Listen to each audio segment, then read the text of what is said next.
Oke,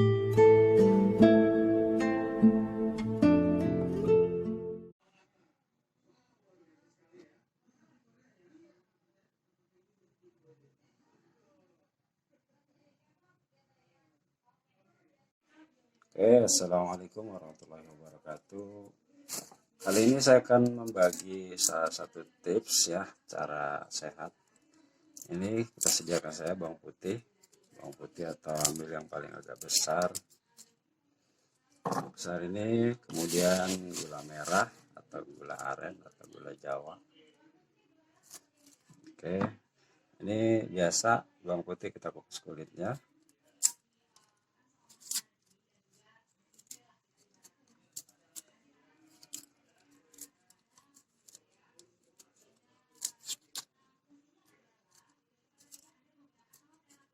Oke, ini udah kupas atas sini.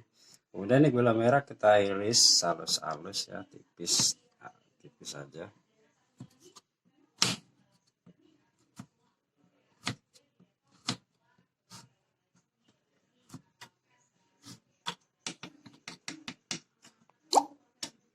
Oke.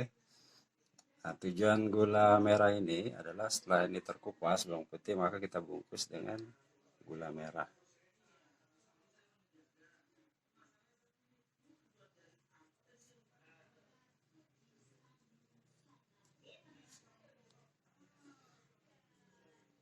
Nah, setelah terbungkus kayak gini, ini apabila kita mengalami batuk-batuk, gejala masuk angin, batuk-batuk yang nggak kunjung reda, udah ke dokter kemana-mana gak sembuh, maka dengan ini bawang putih dan gula merah ini insya Allah, ini dikunyah pada malam hari ketika mau tidur, dikunyah sampai halus, kemudian setelah halus bentar, kemudian ditelan. Setelah ditelan itu kasih waktu, kasih jeda itu selama 1,5 jam. Selama 1,5 jam itu nggak boleh makan dan minum. Tujuan apa? Supaya bawang putih dan gula merah ini bekerja. Ya, mudah-mudahan tips ini berguna dan ini seringkali saya sarankan kepada orang-orang dan alhamdulillah hasilnya mereka memuaskan dan mereka sehat kembali. Oke, untuk kali ini tips dari kami cukup itu aja, bawang putih dan gula merah. Semoga semuanya sehat walafiat. Billahi taufiq wal hidayah. Wassalamualaikum warahmatullahi wabarakatuh.